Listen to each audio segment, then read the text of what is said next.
Hi, welcome to my channel, Lisa Creates with Clay. I'm Lisa and I'm a ceramic artist. I'm so excited to do another polymer clay project with you today, and today we're going to learn how to mix colors and make beads. So these are some bracelets. They're on stretchy string. My daughter made this one. I made this one in Christmas colors. And so today we're just going to go through the process of mixing colors together, rolling them into beads, and then making holes in them so that we can string them and turn them into jewelry. So you will need your polymer clay colors. I have 3 colors here that I'm going to blend together. You'll need a needle tool or a toothpick, something to make your holes with. And if you have one, a metal rib or some kind of Play-Doh knife, a soft knife that is not too sharp but thin enough to cut your clay. And then you can meet me back here and we'll get started. See you then. Okay, now that you have your supplies, we are ready to get started. So I picked these 3 colors. This is a really cool sparkly dark blue. This one has just a little bit of shimmer in it. It's grayish silver, and this one's light blue. So I thought these would go together really well just to make a nice sort of calming effect. And the first thing we're going to do is, of course, you'll pick out your clay and then you want to condition it. And so mine I already conditioned using my pasta roller, but you'll just want to squeeze it in your hands and roll it around, because when it comes out of the package it can be a little bit hard. So pause the video and take a moment to roll all your clay and get it nice and flexible for us to use. So when you're done with that, what you're going to do is we're going to make these into worms. And so you'll just start by rolling it back and forth on the table in front of you. You can also roll it in your hands, and it's gonna get pretty long. So all of these are about 1/3 of a block of polymer clay. So the ones that typically come in the package are rectangular size. So in your Sculpey packages, I just cut it into about 1/3, and that will give you enough beads to make a whole bracelet and probably some earrings, whatever you decide to do. So that's pretty long, so I'm gonna set that snake over here. If you don't condition your clay, you might have a little bit of a problem with it wanting to roll into a snake. If you are having a problem with your snake, like it's getting really skinny in one part and really thick in another part, so like this is thin, this is thick, move off of the thin part and work on the thick part. You can always use 2 hands and just let your hands sort of work their way across the clay. Now, it doesn't have to be perfect, so I'm gonna set that one over here. Here's my last one. And remember, yours does not have to look like mine. Yours is supposed to look just like yours. And there's no time limit. This isn't a race, so always feel free to pause your video and take your time. It's nice to keep your workspace clean, because these snakes, they do take up a lot of space. So make sure that you have space to push things aside so you can focus on what you're working on. Okay, so when you're done, you're gonna have, 3, maybe 2, it depends on how many colors you're working with. So I've got these 3. And so what I'm gonna do is I'm gonna put them all together. I'm gonna stack 1 on top and 2 on bottom. Now, the ends are not even, and that's okay. You can fold it up or just not really worry about it. There is not going to be a test to see who's got to be the same length. And so what we're gonna do now is we're gonna twist. So one side, you can twist one way, the other side you twist the other way. And it's gonna kind of look like candy. So you're just gonna twist, twist, until it's all twisted together like a rope.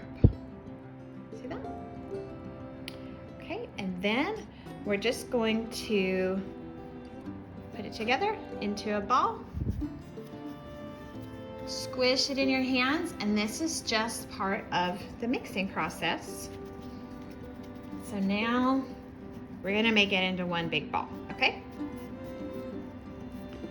So again, you just pause your video if you need some time to catch up. And all we've done is made a ball out of our little rope. So when you have your ball, we're gonna repeat that step of making a snake just by rolling it out again. You can start in between your hands and then put your polymer clay on your table, your nice clean workspace, and you want to press on the thicker spots and not press on the really thin spots. And my hands start in the middle, and then they slowly back and forth work their way to the ends. And we're just going to make a snake, and it doesn't have to be extremely little. That's pretty good. So you can see these colors, they're starting to swirl together. And so now I'm just going to twist this piece of clay. So last time we twisted 3 different strands together. This time we're just twisting the clay, just 1 strand, right? And this makes it super swirly, super fun. Okay. You can twist it as much as you want. It might start breaking if you over twist it, so I'm just trying to spread out all of the twists. And then when you get it where you want it, again, I'll just kind of wrap it up into a ball. There's no rule about how you get it into a ball. And then roll it around in your hands. You can apply some pressure to make sure you didn't trap any air in there. And it's starting to get nice and swirly. And so you just repeat that process. Roll it in your hands. See, mine got a little bit oval that time.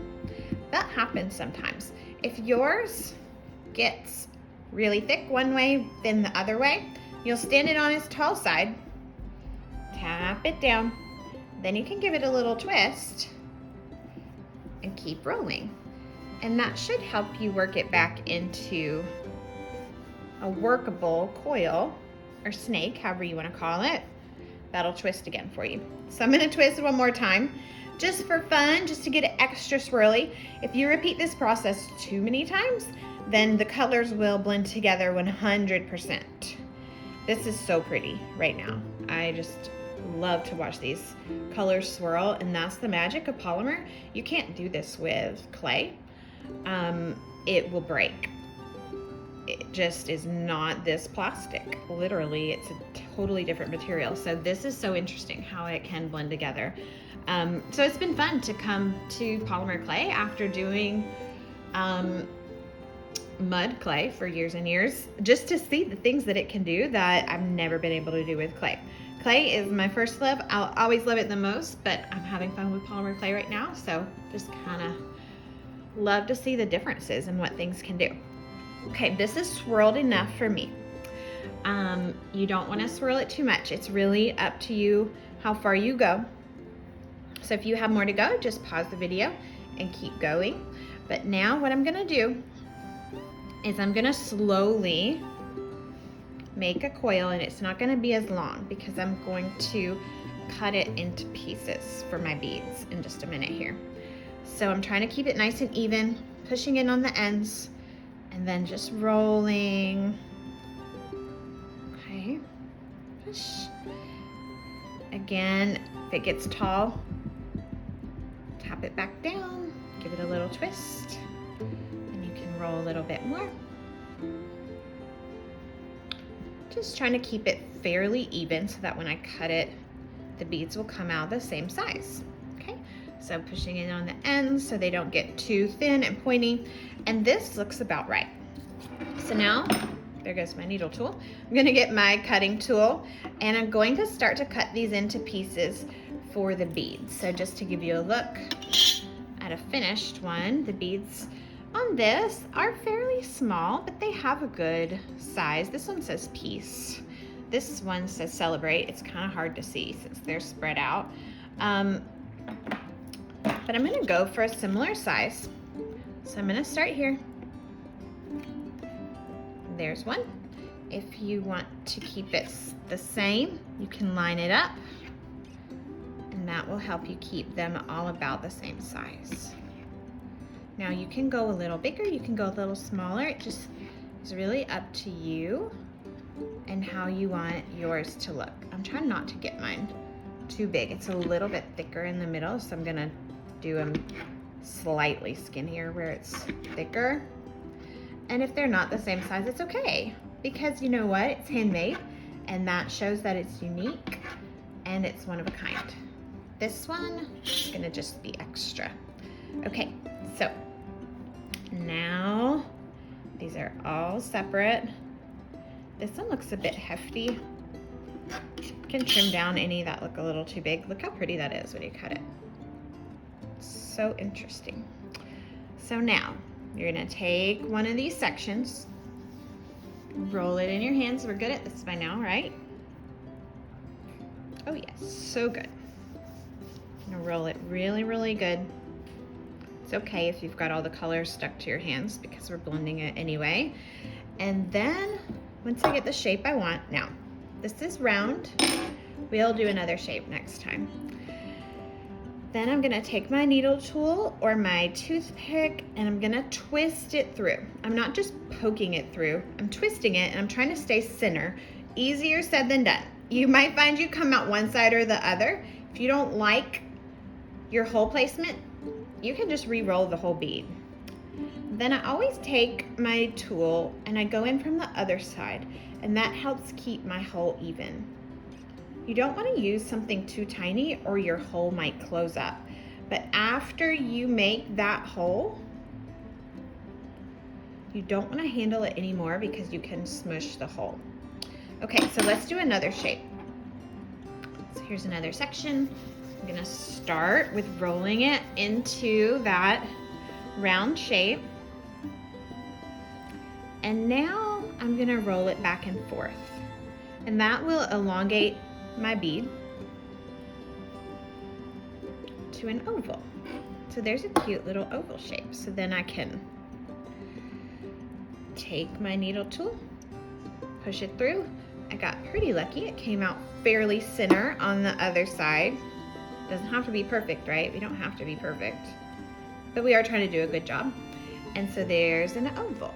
So now I've got a circle and an oval. So let's see if we can do another shape. Start by rolling. If for some reason you don't love the color placement, just keep rolling and it's going to continue to mix that. And now I'm going to go back and forth.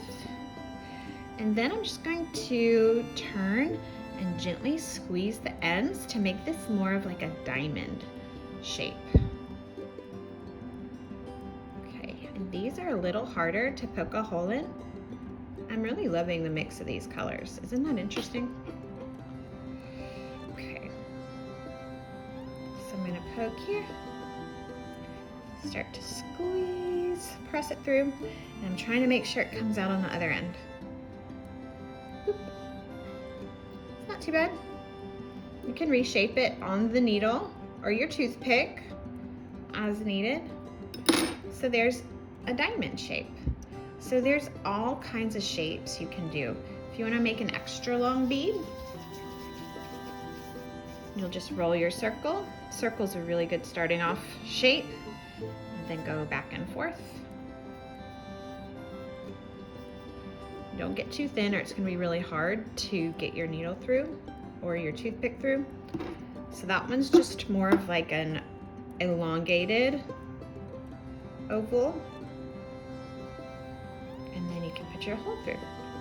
And then you just work through all your beads, making the shapes that you want.